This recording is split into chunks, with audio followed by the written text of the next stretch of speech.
General David Petraeus, and renowned historian Andrew Roberts. I'd like to thank New Strategy Center for offering us all this immense opportunity. This book is more than conventional historical account. It offers a profound and comprehensive analysis of modern warfare spanning over 7 decades of conflict and the critical lessons we have learned.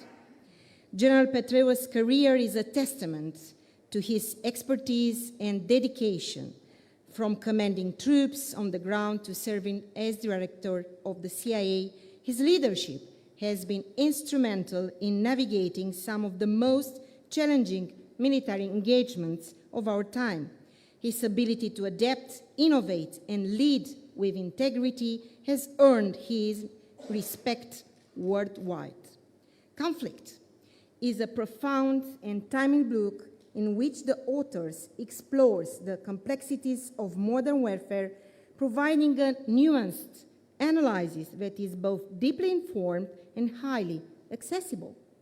This book is not just a recount of battles fought, but a thoughtful examination of the principles and strategies that underpin successful conflict resolution.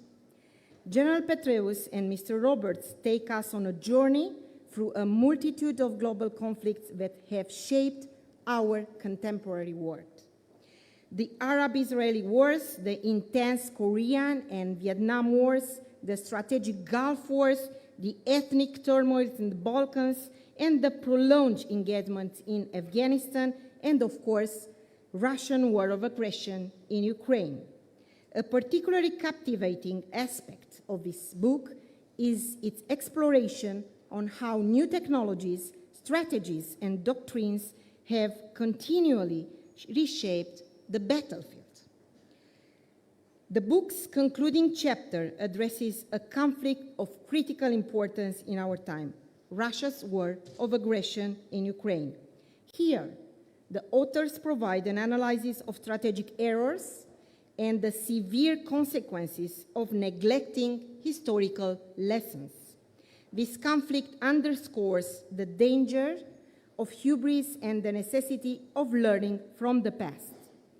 Ladies and gentlemen, Russia's war of aggression in Ukraine has fundamentally changed not only Europe, but the global security architecture. Russia's actions have once again brought to the forefront the devastating impact of armed conflict on nations and their people. I want to emphasize the importance of unity and solidarity of the international community for Ukraine, for the brave Ukrainian people, and to stress something which the authors put forward in the book. As they say, and I quote, Ukraine, US, and Western Europe responded with a degree of timidity to the actions in Crimea back in 2014.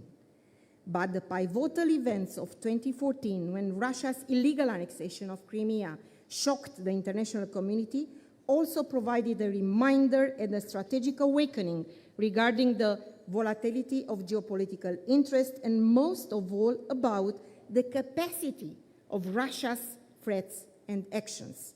For Romania, there is no doubt that Russia is the most direct and significant threat to the security of Europe, to the Atlantic security, constantly challenging the principles of international rule-based order.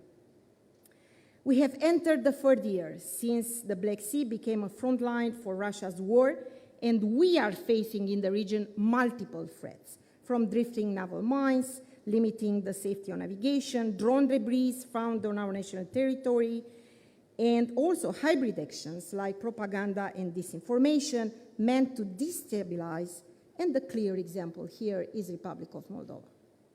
These continuous threats and the strategic importance of the Black Sea compel us to act with determination and unity alongside our allies and partners.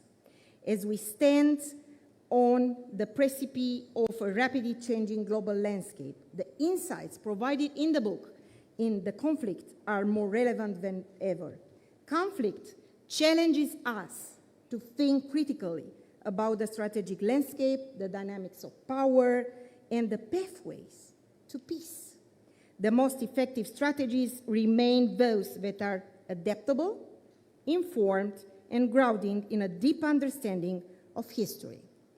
Thank you, General Petraeus, for your tireless dedication and for sharing with us wisdom through this remarkable work. Thank you, and please join me in applauding General David Petraeus for his invaluable contribution to our understanding of the modern warfare.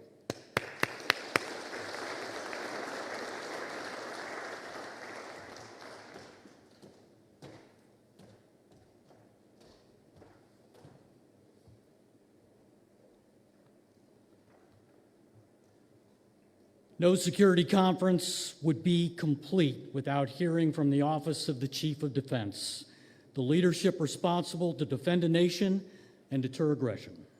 It is to that end that I welcome Lieutenant General Dragoș Jacob, Romania's Deputy Chief of Defense, to the stage. A graduate of the U.S. Army Armor School and numerous other career-developing courses nationally and internationally. Lieutenant General Jacob's distinguished career included command of both Romania's 2nd Infantry Division, Getica, as well as the Multinational Corps Southeast. He deployed twice to Afghanistan, and he is a leader who truly understands NATO commitment and combat readiness. Please join me in a round of applause for Lieutenant General Jacob.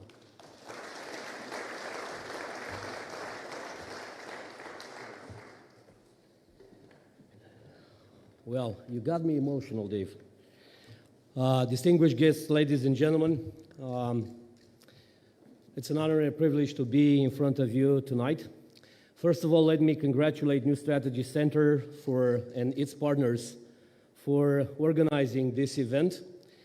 Because it seems like every conference that they put together brings another book to the Romanian landscape. Secondly, congratulations are in order because this is not an ordinary book. It's a special book giving its authors, General David Petraeus, a world-known military commander of some of the most complex and complicated multinational campaigns in modern history. And Lord Sir Andrew Roberts, a renowned historian with comprehensive studies of Second World War and on personalities as Winston Churchill and Napoleon, just to name a few. General Sir, it's an honor and a privilege to have you here, and I will use this opportunity to thank you on a personal note for your leadership during my tour in Afghanistan in 2010. I was the Chief of Staff of Combined Team Zabul when Romania doubled its presence in the province of Kalat, Afghanistan. I'm so humbled that I have the chance to thank you in person. Thirdly, about the book, which with regrets I did not finish yet, but I can say up front several things. One, it's a very well-written and well-documented book, and the language and the structure is accessible not just for military students, but also for a larger audience. Secondly, it's a very complex book because it does not touch only warfare. It's about leadership, it's about economy of war, it's about how technology influences decisions and actions. And it's also a strategic book because it examines thoroughly the actions of commanders and leaders on a four-pillar framework. I'm not going to get into details, but I will strongly recommend you to read the book. I think most and foremost what I liked about it, it's the fact that it stresses the centrality of the soldier and so non-material ingredients of the war. General Petraeus, sir, on behalf of the Romanian Defense Staff, allow me to express our gratitude and thanks for being here with us tonight. Thank you.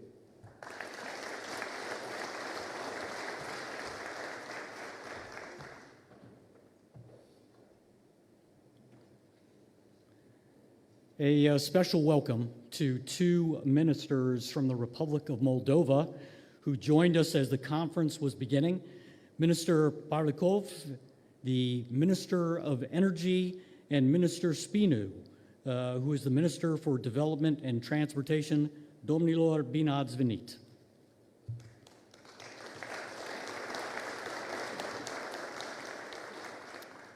And now, this evening's main event. Two leaders who need no introduction. First, General David Petraeus, a combat leader revered by my generation of officers and soldiers. Accomplishments almost too numerous to note. West Point graduate, infantry officer, commanding general of the 101st Airborne Division, Air Assault, during the invasion of Iraq in 2003, commander, Multinational Forces Iraq 2007, commander, U.S. Central Command, commander of U.S. and NATO forces in Afghanistan in 2010, appointed by President Obama as Director, CIA.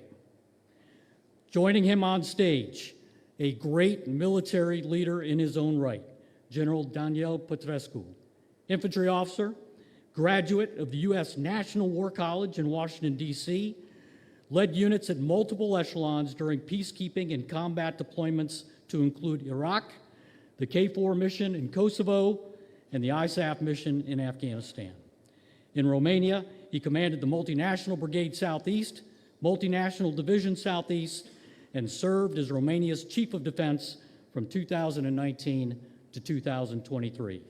General Petrescu now leads the International Affairs Directorate for the very well-known Center for European Policy Analysis. I know this will be a fascinating discussion. Please join me in welcoming General Petraeus and General Petrescu.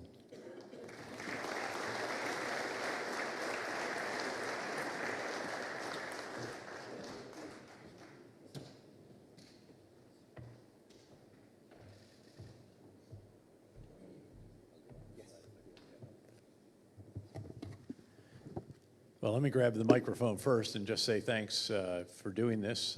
My old comrade, another old comrade, all the distinguished guests who are here, General Hodges, of course, who was such a great brigade commander in the 101st Airborne Division during that invasion, and then in so many other combat tours in Iraq and Afghanistan. I personally pinned a Bronze Star Medal for valor on him when he was a colonel.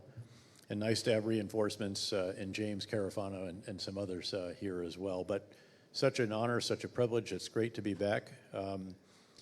And to the New Strategy Center, also to Leviathan and so forth, and not to mention the National Defense University for hosting all this. So again, really a privilege and great fun. And thanks for being my interrogator here this evening. No enhanced interrogation techniques, please.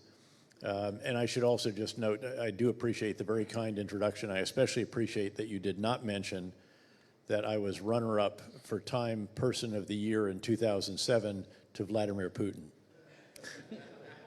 I have since been sanctioned by Vladimir Putin as well. I'm very proud of that, and we've added that to my CV. Thank you, General Petraeus, for doing both jobs tonight. You took over my job from the very beginning, and also thank for the kind introduction. What Dave didn't mention, I was chosen to moderate this discussion because this was the closest name they could find in the Romanian Armed Forces to Petraeus. So we wanted to feel you very welcome. There's a relationship there somewhere, you know. Yeah, first time I'm thanking my parents for giving me that name. There you go.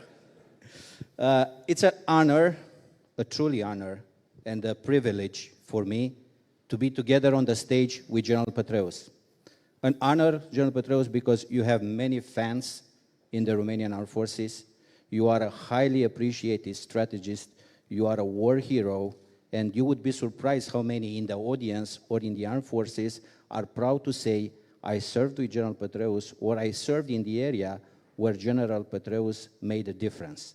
Thank you for that, and thank you for your service. I should have noted up front that, again, I was really privileged to serve with Romanian forces in Bosnia for a year, in Iraq for 4 years, Afghanistan for a year, the greater Middle East for 19 months. And in every case, Romanians can be exceedingly proud of their men and women who wore their country's uniform. They were absolutely superb, highly professional, very well trained, and highly motivated. Truly admirable forces. Thank you. I said I was honored, and I'm privileged because I get to ask the questions and you get to answer. Truth be told, we have only half of the author books, of the authors for this book. So I would refer not only to the book, but also to yourself and to the future. Sure. Because you have a great chapter in the book that focuses on the future. But let's go to you. In the first page of the book, you dedicated to the soldiers that served with you during your career. And also to the diplomats, the spies, and the development experts who are also such important parts of those missions that I referred to. And in the last page, you dedicate the profits to the war veterans, the families, and the organization taking care of them. So this is what a great leader does. And I said this to appreciate that and also to prove that I read the book from the first page to the last page. But did you read the pages in between? I did. And I will start with leadership. You describe the 4 tasks a leadership should do. Get the big idea right. Yep. Communicate that idea.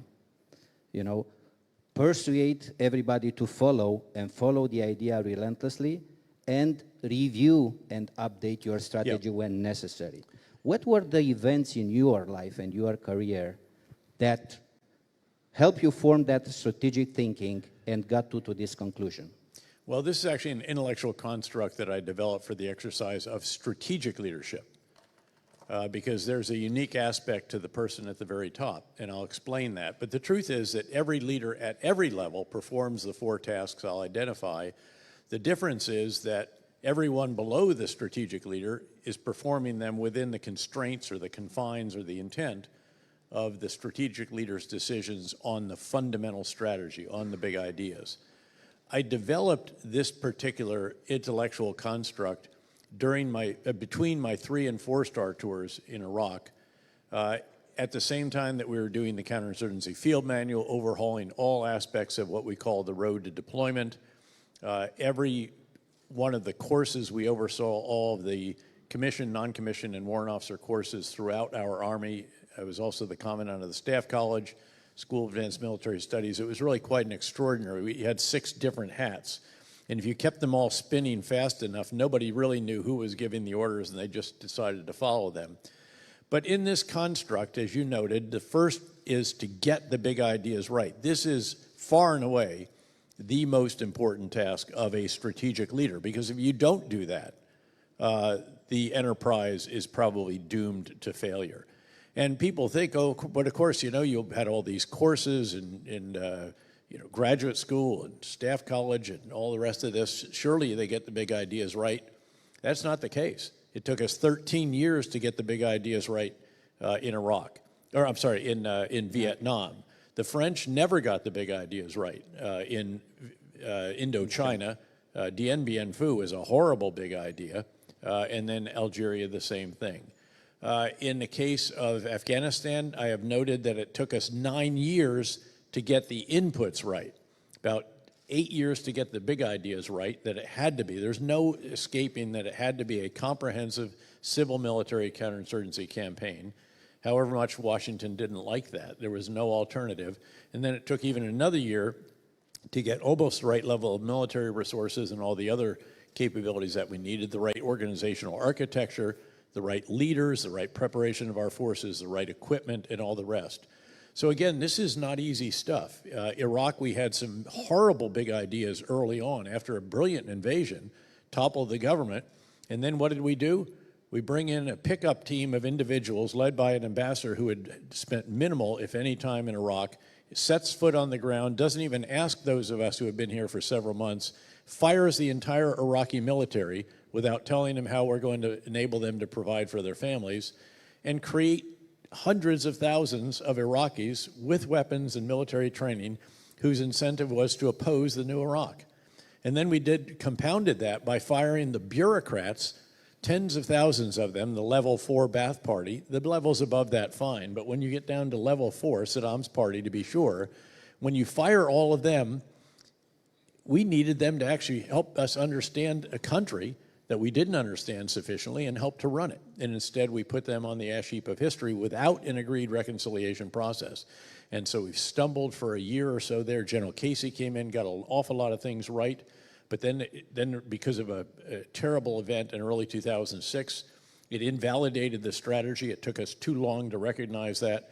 And when the surge of Iraq came around, the surge that mattered most wasn't the additional 30,000 troops from the U.S., it was the surge of ideas, completely reversing what we had been doing before. Change management, people talk about that. You can't change any more than 180 degrees, and that's what we did. So again, you've got to get the big ideas right. You have to really understand your forces, the enemy forces, the physical terrain, the human terrain, the country in which you're operating, all the different asset or elements in it, tribes, religious sects, ethnic groups, political parties, all of this, all the elements of society, the neighborhood, and so forth, and craft the right big ideas. You then have to communicate the big ideas effectively through the breadth and depth of the organization, and to all who have a stake in the outcome of the conflict, which now includes America's mothers and fathers, the mothers and fathers of the other coalition countries, your Iraqi counterparts, the Iraqi people, the President of the United States, the Prime Minister of the UK, et cetera, et cetera. And that's a massive task. It's always continuing. You have to oversee the implementation of the big ideas. That's the third task. That's what we normally think of as leadership. This is the example that the leader provides, the energy, the inspiration. It's attracting the best and brightest people you can, hanging on to them and taking care of them. It's allowing those not measuring up to move on to something else. It's the organizational architecture you design. Again, keep in mind, it took us 9 years to get the right organizational architecture in Afghanistan. It doesn't fall out of a tree and hit you on the head like Newton's apple fully formed. You have to play with it, tinker with it. And then it's the metrics that you use. The body count in Vietnam was a horrible metric, and then it turned out to lack integrity over time as well, but in part because it was measuring something that was a wrong big idea, a war of attrition, which we couldn't win with the North Vietnamese, instead of security of the population, which should have been the focus, and ultimately was 13 years into that war when General Abrams took over. It's also, very importantly, how you spend your time, your battle rhythm, as we referred to the schedule. You drive a campaign plan's execution as the senior commander by the meetings you have with your subordinate commanders, all the different elements, the staffs, and so forth. And you also have on there events that enable you to see for yourself what's going on.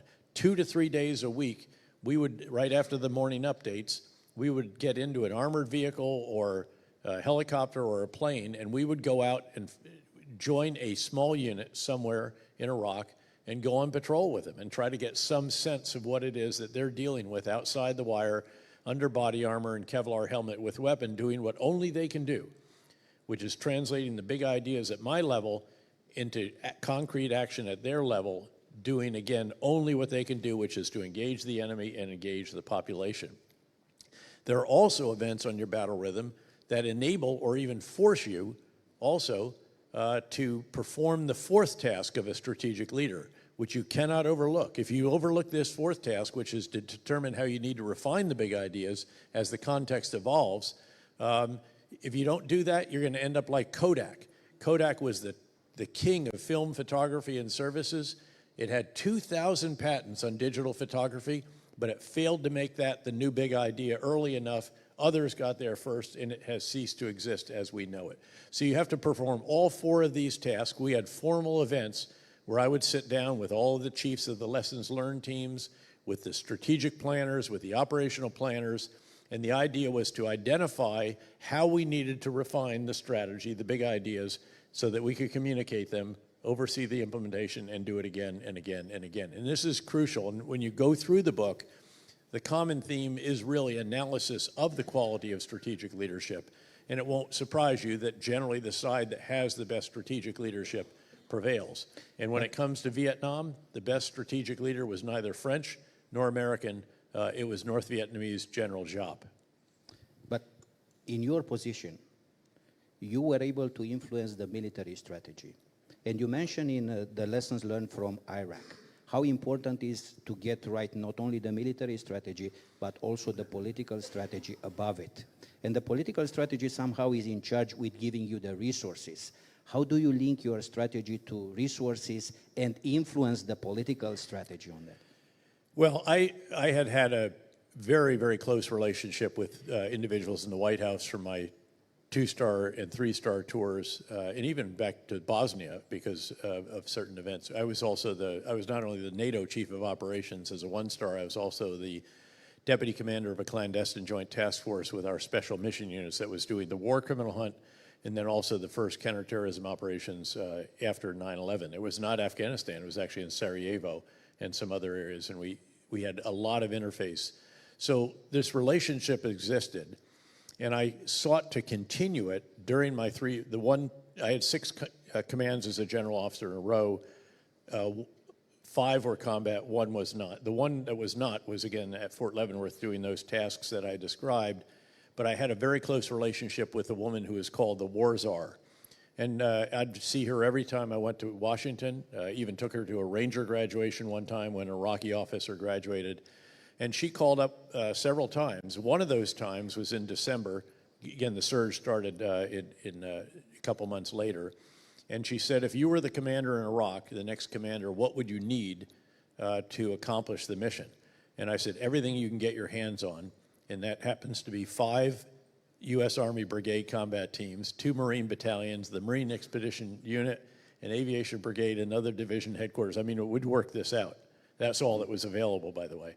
And we got it all. Now, the reason we got that is because you had a president who realized that his legacy depended on turning around the war in Iraq. Keep in mind that in late 2006, there was a full-fledged Sunni-Shia civil war ongoing in large parts of Iraq, including Baghdad, where there were 53 dead bodies due to violence every 24 hours, out of control completely. And we had to reverse what we were doing, but there was resistance to that from the incumbent commander, from the Central Command commander, and to a degree, the Joint Chiefs of Staff. But if you have the president's support, and he provides you everything that he can actually provide you, and then extended it from 12-month to 15-month tours for the U.S. Army units, a long time in combat, for individuals who had already, in many cases, served at least 1 full year, if not 2 full years, in combat there. The support, candidly, and by the way, so I met with him after I was confirmed by the Senate, and he said in the Oval Office, and I realized pretty quickly this is just a photo op. I mean, you're not going to get any detailed guidance here. The guidance that you've gotten is turn it around. We're giving you everything you can. You seem to know what you need to do. I gave him an autographed copy of the Counterinsurgency Field Manual, and he empowered me. And the ambassador, Ryan Crocker, the best diplomat, I believe, of his generation, extraordinary individual. So, but he said at one point in this brief conversation as they're taking photos before I go back to Iraq, well, General, he said, we're doubling down in Iraq. And I said, Mr. President, your military is not doubling down. We are going all in. And we need the rest of government to go all in with us. And he said, I will ensure that they do. And he said, by the way, General, I'm going to start a video conference with you and the ambassador every Monday morning at 7:30 in Washington. Look, nothing happens on any morning, really, in the White House of any significance before 9 or 10. Even the presidential daily brief doesn't show up until then. To start a meeting on a Monday morning. So Washington begins its work week, assembled around the Situation Room table with the president at the head of the table at 7:30 in the morning. Think when the action officers had to get up on Saturday night to start going through all this stuff to brief all their bosses to eventually brief the Secretary of Defense. You're lucky or the you were chairman. in the afternoon. It was great. So this was very, very significant because it cut through all the layers, and everyone at that table knew that Petraeus and Crocker, and he didn't ask people at the table, how do you think it's going in Iraq, as his successor would. He went directly to the ambassador and to me, and he said, what do you want to tell us this week? How's it going? What's the latest? And then it established a dialogue, and then he also committed to doing a video conference with the Prime Minister of Iraq during that week as well, and the ambassador and I would attend that. So his level of involvement and access to the commander, but that meant that the ambassador and I could drop a dime on people. And we didn't go over there to lose gracefully. We were not easy subordinates. And we did not hesitate to use this extraordinary leverage of this unprecedented, again, my PhD dissertation at Princeton, I looked at the contact between presidents and their field commanders, and it was minimal in most cases. Not at all the kind of once a week and then additional with the leader of the country. That's extraordinary. Candidly, the commitment from his successor was not as all in or unequivocal. In fact, we mistakenly, I believe, not only announced the buildup of our forces in a speech at West Point, but in that same speech noted that oh, by the way, we're going to draw down in the summer of 2011. So you're telling an enemy with whom you're in a contest of wills when you're going to draw down. That was, I think, very ill-advised, and he didn't seek our advice on that, frankly, during the process. It was sprung on us in the Oval Office in a surprise meeting the day before that speech was done. And frankly, there wasn't a once a week, it was a once a month contact, and then it included Afghanistan and Pakistan, and there was always some crisis that bumped everything off the table. So you didn't have the kind of dialogue and engagement. And frankly, the commitment was very clearly not the same. So you can do a certain amount. You can do all that you can to try to get as much as you can for as long as you can. Secretary Gates actually one time, he said, look, my job, the Secretary of Defense, he said, my job is to get you as much as I can for as long as you can, and that's what I'm going to do. And he did a magnificent job in doing that. But again, yes, there is a strategic leader above the field commander or the war commander, and sometimes they're absolutely phenomenal, like George H.W. Bush, who announced right away at the Situation Room table the day after Saddam invaded Kuwait, this will not stand. Okay, that's a big idea. The military can take that and deal with it. And then absolutely unequivocal support for that. I don't know if you all remember, I was the aide to the Chief of Staff of the Army at the time, so I had a ringside seat. We basically built the force that we needed to take down Saddam's army, and then we literally doubled it. So at the end of the day, there was no question about what the outcome was going to be whatsoever, and the president totally supportive in that particular case. Excellent lessons learned from Iraq and Afghanistan. But let's move to the last two chapters, Sure. Ukraine and the Yep. future of warfare. And we are very much interested about Ukraine because this is happening very close to us. We have a common frontier with Ukraine, and Absolutely. the war is Yep. back in Europe. Because we have 10 more minutes, how would you define victory in Ukraine? And because you spoke about the future of warfare, how would you define the future of deterrence in our area? Well, first of all, victory, the only way you can define victory is to say that Ukraine regains control of all of its territory going back to the pre-2014 levels. The bigger question is that possible? And I think the only answer to that is to respond that it depends. In fact, someone recently, I did a piece for foreignpolicy.com, and the question was, how do you see Ukraine developing this year and next year? And this is before the U.S. House had passed the assistance. In fact, I've been in Ukraine 3 times in the last year alone. And I titled that essay, It Depends. First and foremost, it depended on continued U.S. assistance. That took far too long to get approved, but it has been approved. $61 billion is obviously a good bit more even than the $44 billion the U.S. has already provided. And now we're refilling the pipeline. It's still a perilous moment for Ukraine with the Russian offensive ongoing around Kharkiv, stretching out the Ukrainian lines, something happening maybe in Sumy, and then we'll see what happens with the summer offensive where that is. But U.S. assistance is good to go for at least, I would think, this can last about a year or so, depending the rate of expenditure. But it's very, very considerable. But it also depended on Ukraine resolving a very, very challenging issue for them, which is forced generation. The average age of a soldier in the front lines in Ukraine is over 40. The average age of the soldiers that Ben Hodges and you and I and others and the President of the Senate were privileged to command was typically 19 to 22. So it's a completely different model. The view is that Ukrainian men, and they're mostly men, should be able to complete their education, get married, start a family, and at the age of 27, it used to be you're eligible for conscription. Now they've lowered it to 25 after very emotional debate a number of many months, actually, that this also was undertaken by the Rada in Ukraine. That they now have to get it up and going because that's a perilous period for them. Keeping in mind that no matter how great their strategic leadership has been in a variety of different ways, and think about the biggest of the big ideas by President Zelensky at the very beginning, where he says, I don't want to ride, I want ammunition. I'm staying in Kyiv. My family's going to stay in Kyiv. We're going to fight for Kyiv, and they do, and they win the Battle of Kyiv, and Sumy, and Chernihiv, and Kharkiv Oblast, and the rest of those. But the reality is that they are dealing with a country, they've been invaded brutally without provocation by a country that has well over 3 times the population that they have, has an economy that's 10 times theirs, and is on a war footing now, and also is seemingly unconcerned by casualties, which Ukraine cannot be. And we see the role of technology that I'll mention here in a moment. It also depends on continued continued EU and individual European country assistance. That seems to be very solid.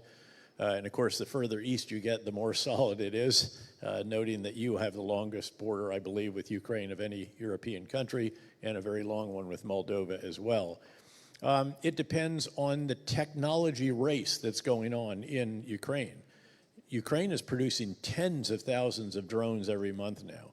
It's drones, maritime drones, air drones, and then anti-ship missiles that enabled Ukraine, that made possible sinking over 1/3 of the Black Sea fleet. And by the way, that forced the withdrawal of the bulk of the fleet from the port of Sevastopol in western Crimea, and it opened up, as was noted earlier, the western part of the Black Sea, which is crucial indeed for food security for Egypt. It's 25% of the world's grain exports, and is crucial for the fiscal situation in Ukraine as well.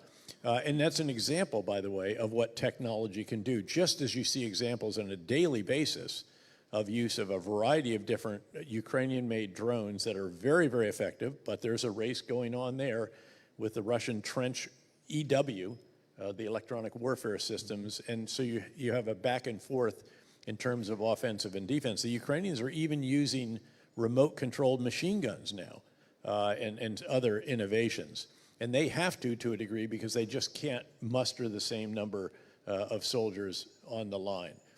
So that is another factor. It also depends on whether or not Western countries can come to grips with this issue of giving Ukraine the $300 billion of frozen Russian assets that are in Western countries, something that I believe is absolutely vital. I also believe it's legal. I've looked at the summaries by Lawrence Tribe and others that I think are spot on, and the economic arguments by, say, Larry Summers and others. Right now, it appears that the profits of that, the dividends, if you will, the interest on that will be given to Ukraine. That's billions of dollars in and of itself. But imagine what an incredible help to Ukraine it would be to get $300 billion of Russian reserves, and which would not even compensate for all of the damage that Russia has done, noting that now the most recent damage has been to the electrical generation in Ukraine, some of which is very substantial. The hydro power or the hydroelectric generation, for example, you put those systems out, you're not going to, even the greatest MacGyvers, as Ben Hodge describes the Ukrainians rightly, cannot put that back together in a short period of time. And I fear that this coming winter could be a tough one for Ukraine. So we've got to support them there as well. There's a couple of other factors, but I think that's the only way to describe this. My hope is that they get through the immediate perilous position, stabilize the lines, defeat the offensive that the Russians will launch sometime in June, July, August, and then position in a variety of different ways to start taking back some of their territory in the year that lies ahead. One word regarding the future of deterrence and what we are doing here? I mean, the future of deterrence is the future of war. Deterrence is a function of 2 elements. It's the potential adversary's assessment of your capabilities on the one hand, and your willingness to use them on the other. And you have to ensure that there's no doubt about either of those. By the way, for those in the U.S. Senate who said we can't afford to support Ukraine and also ensure deterrence in the Indo-Pacific, I agree that the Indo-Pacific as a strategic theater for the U.S. is the most important. But look, if you don't show that you're going to support a partner who's in a fight against your common enemy here in Europe, an enemy who has undertaken the first invasion of a neighbor since World War II and dramatically undermines the rules-based international order, if you're not going to support that, why would the Chinese think that we're going to support Taiwan? So again, what happens in one part of the world actually influences perceptions in other parts, just as did the withdrawal from Afghanistan that was totally unnecessary in my view and also unwise, and the results were predictable, and I did predict them months in advance on Fox News of all places. I said I feared a psychological collapse. But what about the capabilities? That's really what we should focus on. And the fact is that, this is very simplistic, but we are going to transform our forces from what might be described as a small number of large platforms, whether it's major maritime combatants, major aircraft, tanks, you name it, which are incredibly capable, often heavily manned, often exorbitantly expensive, and also increasingly vulnerable. If you are on the surface of the water and above, we finally are realizing the old NATO adage that we all used to recite, but what really wasn't realistic, which was if it can be seen, it can be hit. If it can be hit, it can be killed. The truth is, back when Ben was the SACEUR's aide and so forth, we couldn't see all that well. And if it was moving, we couldn't hit it. And so, again, we recited this adage, but now it is being operationalized in a very significant way. And so we have to transform from this small number of large platforms to a massive number of smaller, unmanned systems that increasingly will not only be will not be remotely piloted anymore, they will be algorithmically piloted. And the human in the loop is going to be replaced by the human on the loop, the human who determines what the machine is supposed to do, gives it direction in the form of an algorithm. By the way, AI will be constantly learning and updating, and then says the equivalent of weapons free and allows the machine to meet the conditions that have been established on its own to validate those to take a kinetic or non-kinetic action. That's where we're headed. We see glimpses of this in Ukraine, although in many respects Ukraine accurately was described by the great Washington Post columnist Max Boot as the war in which all quiet on the Western Front, World War I, meets Blade Runner. Because of all the technology. A strangely regressive war, you call it. What you see are World War I trenches, heavy use of artillery, even use of CS gas, barbed wire, multiple lines of defense, and so forth. But then right over the Ukrainians trying to breach are drones that they just can't get off them, which have a digital link to a fire direction center, which puts the data on the guns and hits very accurately, very quickly. And then, of course, the advent of these drones and this competition back and forth between offense and defense when it comes to that. I mean, there's huge implications if you think about it for the Black Sea. Where should you invest the marginal dollar? Probably in the systems that we've seen Ukraine use so effectively against the Russians, even more so, perhaps, than the actual fleet itself. And the enemy knowing that you have these capabilities, just that in and of itself, I think can add enormously to deterrence and actually even dissuasion of certain actions, say, in the western part of the Black Sea. Thank you, General. It seems our time is almost finished. Thank you for not allowing me to ask all the questions I have prepared for tonight. If somebody is very curious in the room, we are able to take one question. There's one right here. Yeah, General? Just go ahead and shout it out. Shout it out. Thank you, General. It was amazing.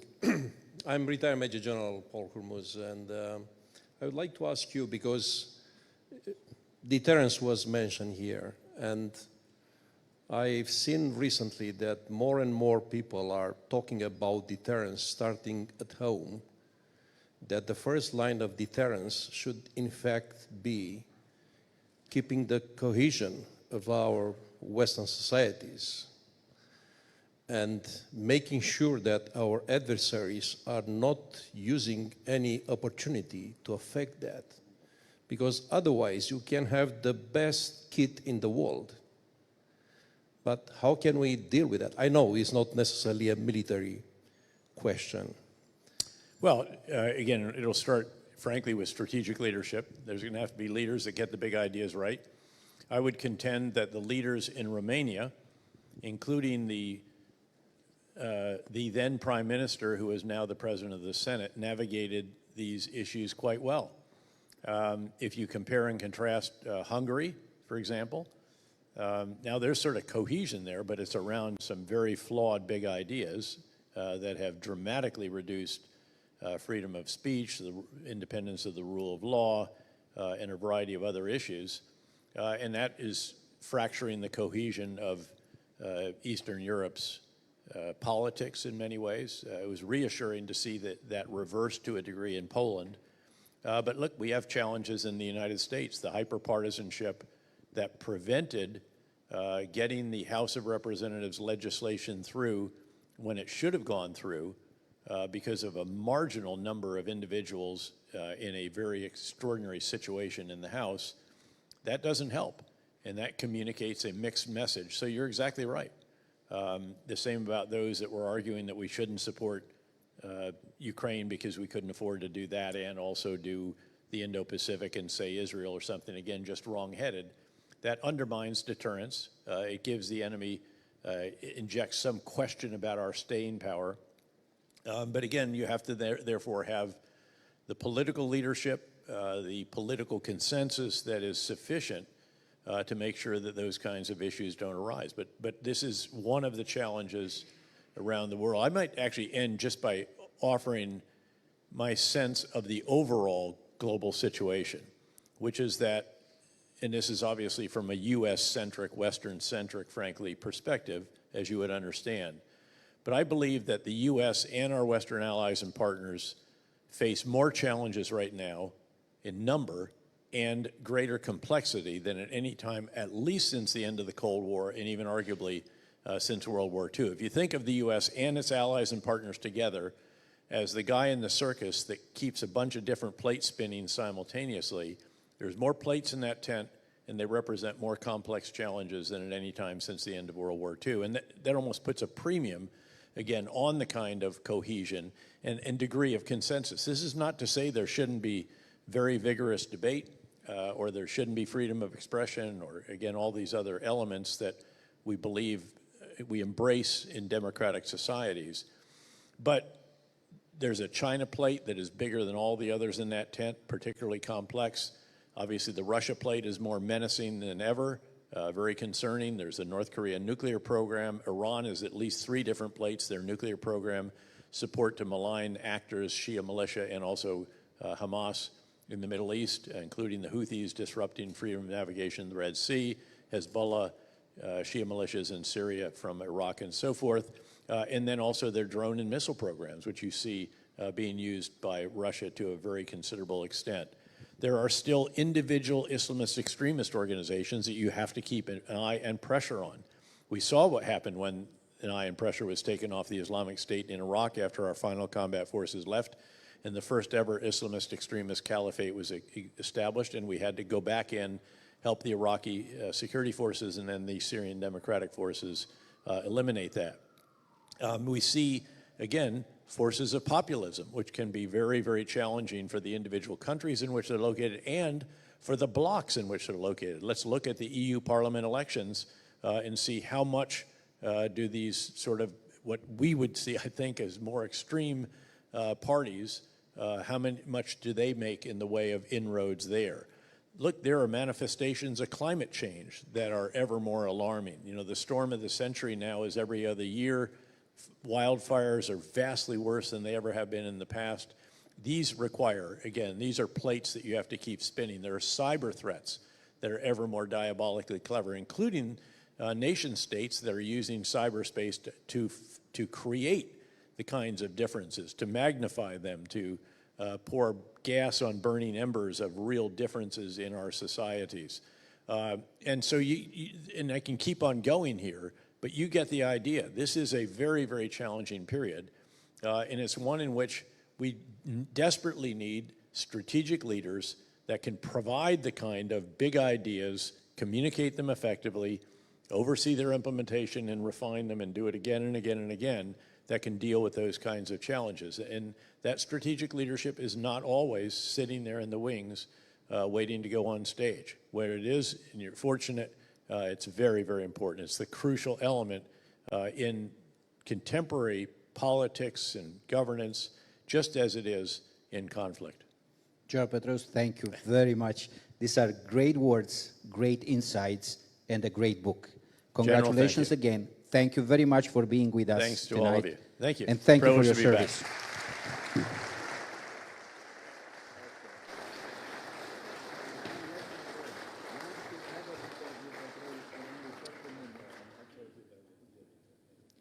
General Petraeus, General Petrescu, thank you so much. Great insights, and certainly look forward to the next event, which is a book signing with General Petraeus. Now, don't let the short stack scare you. I've been told there's about 100+ books. However, what I would ask is that as you approach the stage, two things. Please come from this end and then exit via that end.